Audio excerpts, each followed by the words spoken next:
तो अभी आपने पूज्य भंते जी से तीसरा शील ग्रहण किया और इसी तीसरा शील से पूरे विश्व के मानव का कल्याण होगा। इसको आज से 2500 साल वर्ष पूर्व तथागत ने दुनिया को दिया, कल्याण के लिए दिया। प्यारे बंधुओं, सबसे बड़ी चीज है अभी जो आपने शील के अंत में 3 बार साधु साधु साधु का उच्चारण किया। देखने सुनने में लगता है कि एक ही शब्द का 3 बार पुनरावृत्ति हो रही है, हो भी रही है, लेकिन जब आप 3 बार इसको कहते हो तो तीनों बार इसके अर्थ अलग अलग होते हैं। और वो जो है समय के अंतराल के साथ होता है। आपको समझ में तब आएगा जब उसके समय के अंतराल को आप समझेंगे।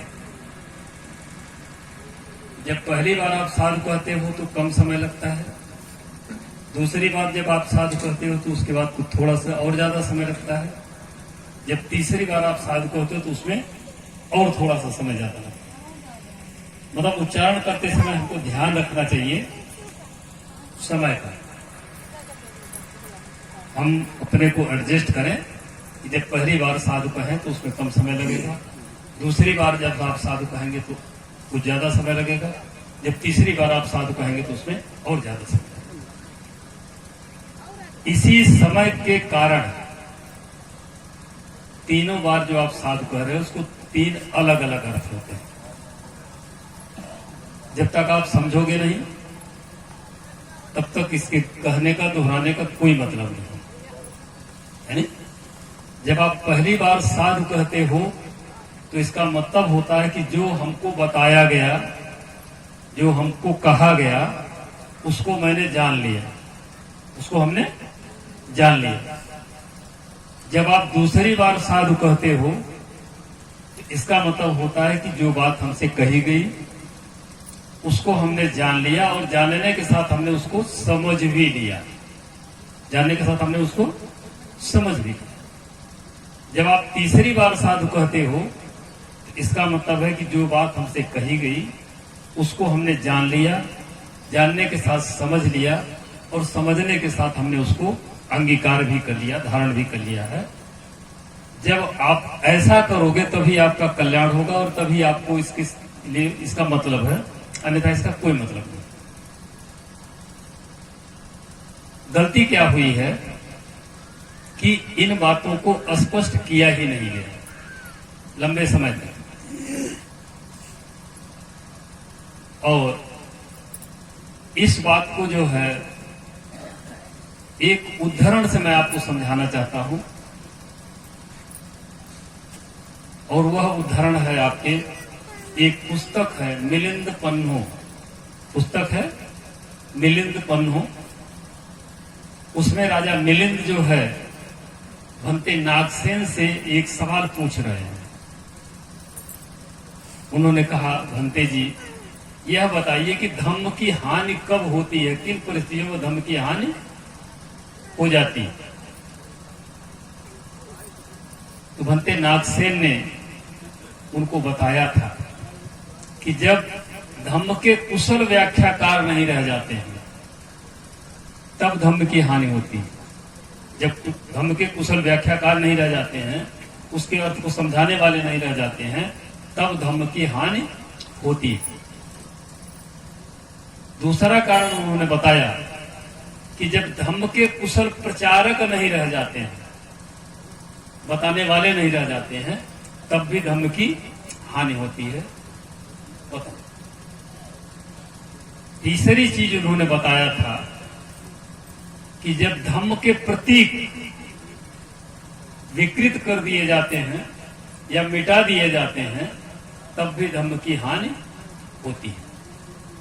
ध्यान करिए आप, हमको जो बताया गया बाहरी कारण तो बताए गए, इसने मारा, इसने काटा, इसने हत्या कर दी, वो कर दिया, इतने भिक्षुक कर दी, तो दम नष्ट हो। लेकिन ये तीन जो सबसे बड़े कारण है, और ये आंतरिक कारण है, बाह्य कारण नहीं है, वो नहीं बताया गया। तो हमको इन्हें समझना है। कई बार यह होता है कि उसका जो अर्थ है वही हमारे समझ में नहीं आता।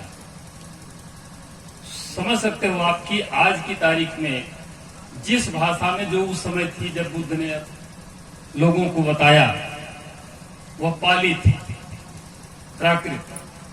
आज वो भाषा नहीं है, तब ये लोक भाषा थी। तब जो कुछ कहा जाता था वो लोगों के समझ में आ जाता था। अब आज वो पाली भाषा नहीं है। अब उस पाली भाषा में आपको कुछ भी कह दें, क्या आप समझ पाओगे?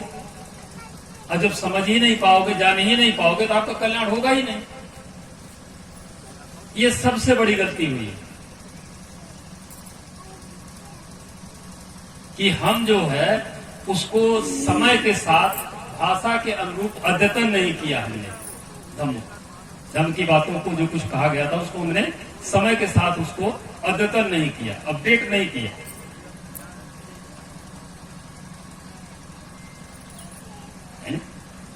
कई बार यह होता है कि हम लोग अनुमान लगाते हैं। एक उदाहरण से मैं आपको समझाना चाहता हूं। एक व्यक्ति आता है, तथागत के भिक्षु संघ के साथ श्रमणेर हो जाता है, सारे भिक्षुओं की जो सीनियर भिक्षु हैं उनकी सेवा करता है, सारी चीजें करता है, और इस तरह से 10 साल बीत जाता है।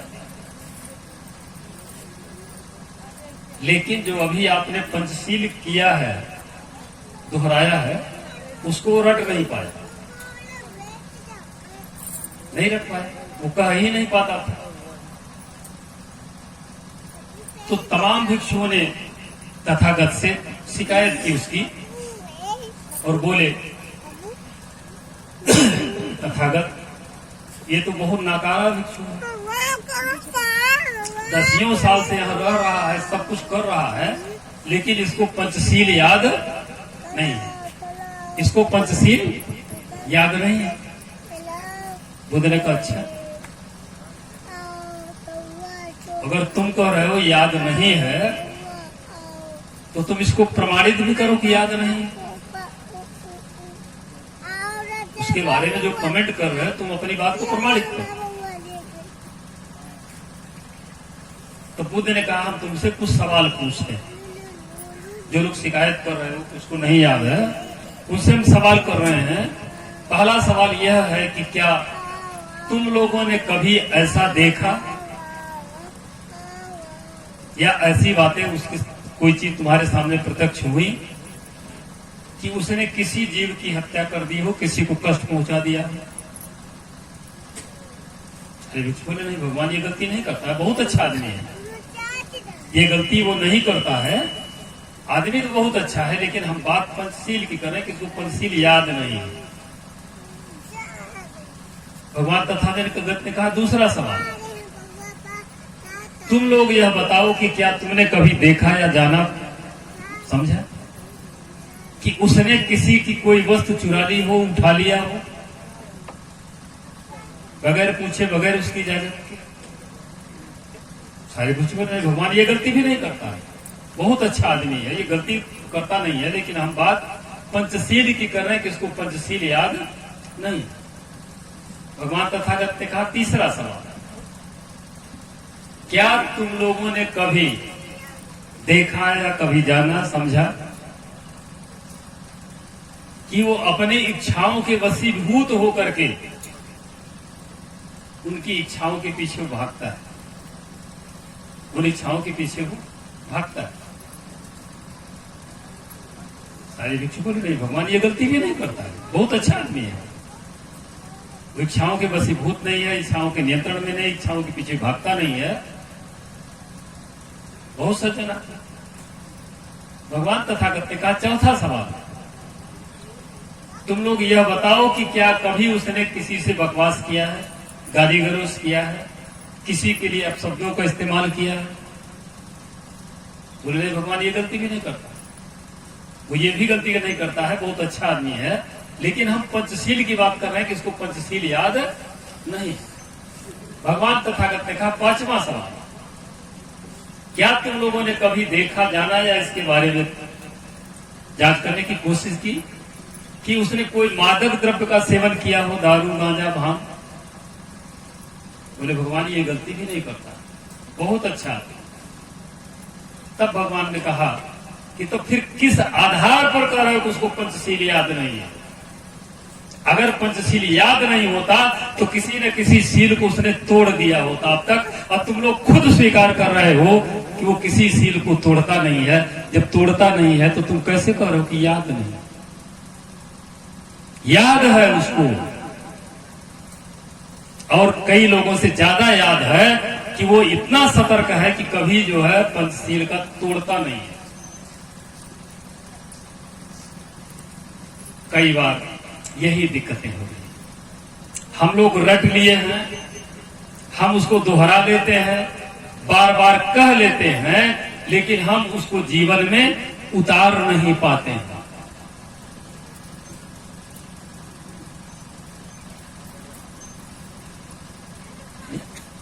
तो यह जो धम्म का पतन हुआ है, एक समय पूरा जम्बूद्वीप बुद्धमय था।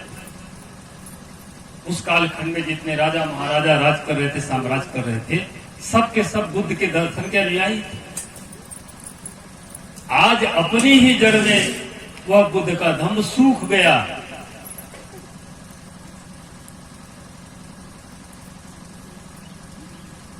इसलिए जरूरी यह है कि हम बुद्ध के धम्म को अच्छी तरह से समझें,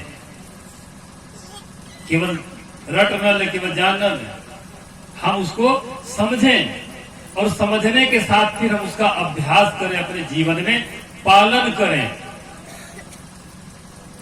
तो आपने जो 3 बार साधु साधु साधु कहा है, उसका मतलब यही है कि जो चीज आपको भिक्षुगण बताते हैं उसको आप जानिए, उसको समझने की कोशिश करिए, और अगर आपके समझ में नहीं आ रहा है तो उसका जो है स्पष्टीकरण भी उन्हीं से पूछ लीजिए, भंते जी, कि भंते जी आप कह रहे हैं इसका अर्थ हमारे समझ में नहीं आ रहा, बता दीजिए। या जो कोई भी आपको पढ़ा रहा है, बता रहा है, उससे आप पूछिए, केवल रटिए नहीं। तो यह घटना आपको कहां ले जाती है? नहीं लगता है कि जितने लोग अपने आप को तथाकथित बुद्धिस्ट कहते हैं या बुद्ध के अनुगामी कहते हैं, उनमें से अधिकांश लोग ऐसे हैं जिनको बुद्ध के धम्म का जो है स्पष्टीकरण है ही नहीं। वो खुद के बारे में नहीं कह सकते कि मैंने इसको समझ लिया, हमने इसको जान लिया, हमने इसको समझ लिया, अब हमने इसको धारण कर लिया। कल्याण कैसे होगा? आप करते रहिए, आयोजन करते रहिए, चिल्लाते रहिए, बोलते रहिए, कुछ भी नहीं होगा। अब इसी बात पर मैं आ जाता हूं, चित्त की निर्मलता। सब कुछ जो है किस पर है? आपका अस्तित्व 2 तरह का है। जितना जीव जगत है इसका अस्तित्व 2 तरह का है। एक अस्तित्व है स्थूल, दिखाई दे रहा है ना, हमारा शरीर है, हाथ है, पैर, सब दिखाई दे रहा है। यह आपका स्थूल अस्तित्व है। इसके अलावा भी आपका एक अस्तित्व है जो स्थूल अस्तित्व से 4 महीने जूनियर होता है। उसको सूक्ष्म अस्तित्व कहते हैं, है नहीं? और वह जो सूक्ष्म अस्तित्व है आपका, वह स्थूल अस्तित्व से 4 महीने जूनियर होता है, 4 महीने बाद आता है ना? स्थूल अस्तित्व का जो अस्तित्व है ये 4 महीने पहले आ जाता है मां के गर्भ में, लेकिन जो सूक्ष्म अस्तित्व है ये 4 महीने बाद आता है। अब इन दोनों अस्तित्व को आप समझने की कोशिश करिए। स्थूल अस्तित्व हमारा सीमित है, नहीं, हम बैठे सीमित है ये, लेकिन जो सूक्ष्म अस्तित्व है ये असीमित है, और ये सबके साथ है। कहने का मतलब ये है कि जो आपका चित्त है, जो आपको मन है, ये एक बुद्धांकुर है, और यह बुद्धांकुर हर एक में है। यह आपकी मर्जी है कि आप उस अंकुर को सूख जाने देते हैं या उसको सींच पाल करके उसको बड़ा करते हैं, आकार देते हैं। कोई भी बुद्ध हो सकता है, उसके ऊपर निर्भर करता है कि वो बुद्ध होना भी चाहता है या नहीं होना चाहता है ना? तो जो आपकी चित्त है, चित्त की 7 स्टेजेस बताई गई है, चित्त की 7 स्टेजेस बताई गई है, 7 स्तर बताए गए हैं। पहला स्तर है संक्लेश, पहला स्तर है संक्लेश, दूसरा स्तर है सोतापन, तीसरा स्तर है संकीर्णागामी, चौथा स्तर है अनागामी, पांचवा स्तर है अरहत, छठवां स्तर है पच्चेक बुद्ध, और 7वां स्तर है सम्यक संबुद्ध। कहने का मतलब ये है कि ज्ञान के शिखर पर जो हो, उच्चतम बिंदु पर हो, वही सम्यक संबुद्ध होगा। लेकिन शुरू एक ही जगह से सब करेंगे, है नहीं? पहली शुरुआत कहां से होती है? सोतापन्न से। किससे होती है? सोतापन्न से। इसको संत कबीर ने बड़े मार्मिक ढंग से समझाया है, बड़े गंभीर संक्लेश है। संक्लेश तो सबका ही है, वो तो आपका अस्तित्व के साथ आ जाए। चित्त, आप हाथ पैर हिलाने लगे, बोलने लगे, आप संक्लेश तो है ही है, उसका तो जन्म जो है पहले हो गया,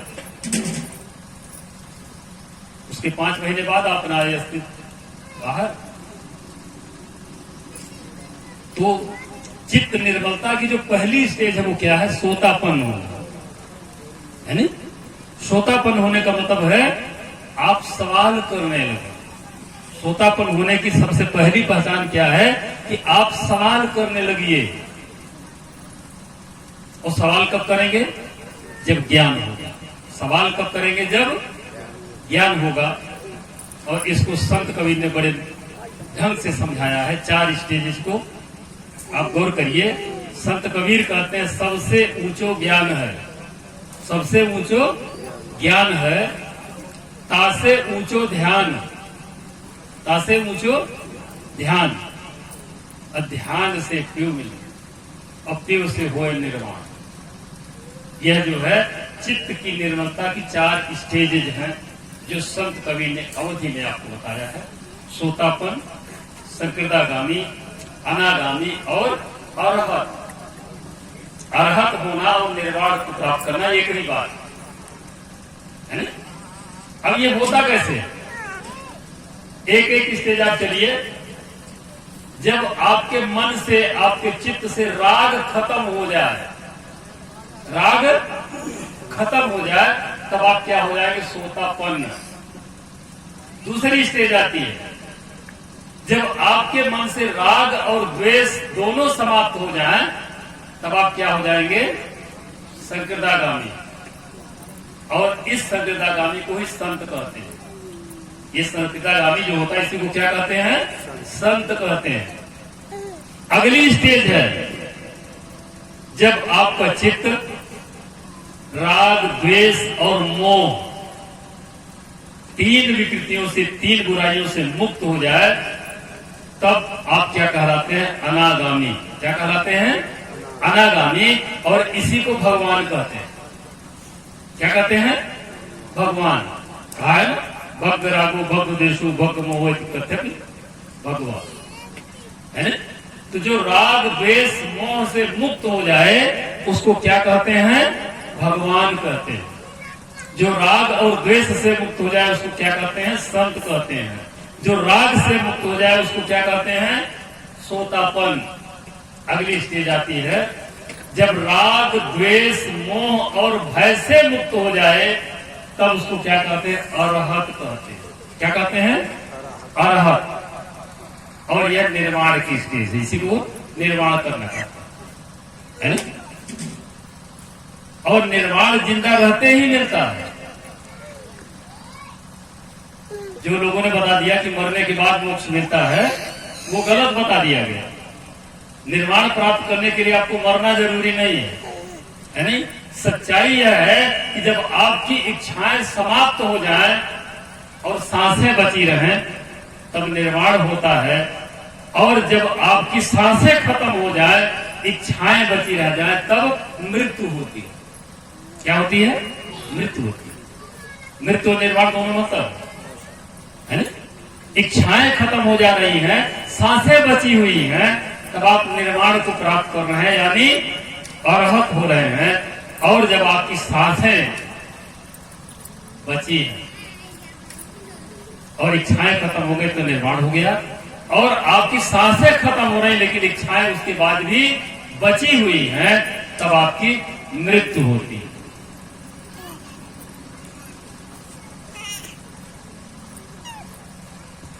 आप समझिए